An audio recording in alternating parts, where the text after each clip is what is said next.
O que diferencia o ser humano dos demais animais? Essa não é uma questão simples, é uma questão que está muito relacionada ao nosso trabalho.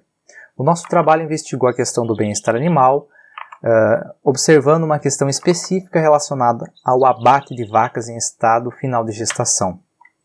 Qual é a diferença do ser humano e dos outros animais? Se a gente deixa o conhecimento popular, as práticas populares, os mitos de lado e observa a questão do ponto de vista científico, nós vamos ver que existem mais semelhanças do que diferenças entre o ser humano e os demais animais. A antropologia filosófica já estuda isso, a neurociência estuda isso e a biologia também estuda isso. O ser humano se destaca pela capacidade de cultura, pela capacidade de artificialização do ambiente, construir cidades, construir pontes, pela capacidade de consciência muito elevada, pela capacidade de comunicação.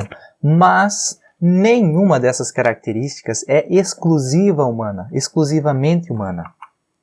Ou seja, as outras espécies também apresentam graus de consciência, podem apresentar graus de consciência.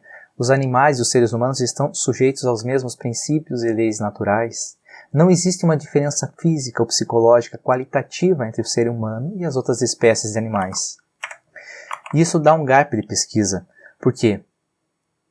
Será que o ser humano, porque se encontra num estado consciente e mais favorável, não é responsável pelo bem-estar das outras espécies?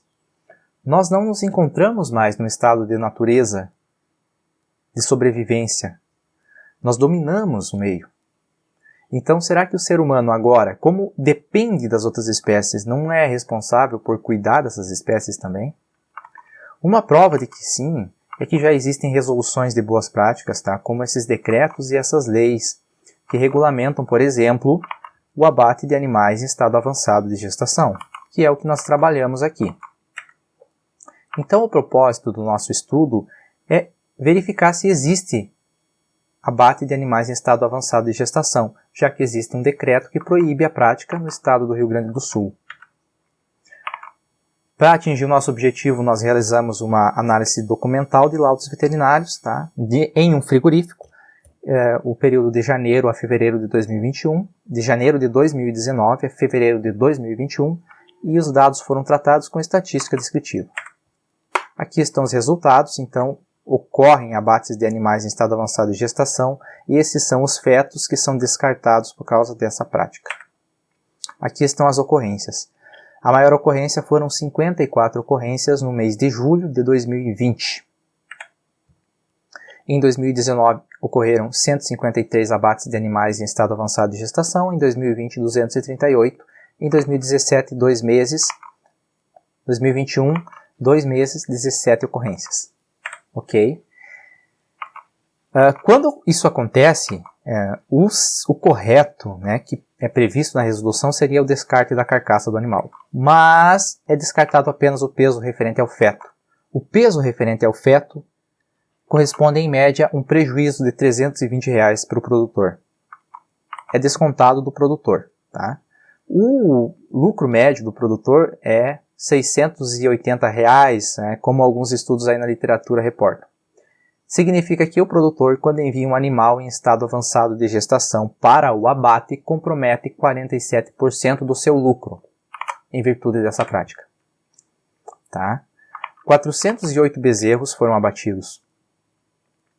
Não nasceram, no caso, Isso significa um capital de R$ 230 mil, quase, em 2 anos. Considerando aqui o preço do CPEA da arroba de R$ 202, ok? Uma média do preço que a gente fez aí de 2 anos. Então, as nossas considerações finais são: ocorrem abates de vacas em estado avançado de gestação. A prática pode causar prejuízo financeiro para os pecuaristas. A gente nem levou em consideração a discussão ética. A legislação nacional parece ter regredido no que diz respeito ao assunto, porque o decreto de 2017 não proíbe o abate de animais em estado avançado de gestação. Já o decreto, que era de 1952, esse proibia. A legislação do estado do Rio Grande do Sul proíbe a prática, mas parece que a norma não tem efeitos práticos. Então tem uma lacuna de pesquisa aí para discussão científica, para a prática dos pecuaristas também, dos abatedouros. Por que isso acontece? Será que os pecuaristas não têm um controle reprodutivo adequado? E como reflexão fica aqui: O ser humano é o único animal que pode ter um senso de responsabilidade com as demais espécies, né? Por isso a gente precisa repensar a relação entre o ser humano e as outras espécies.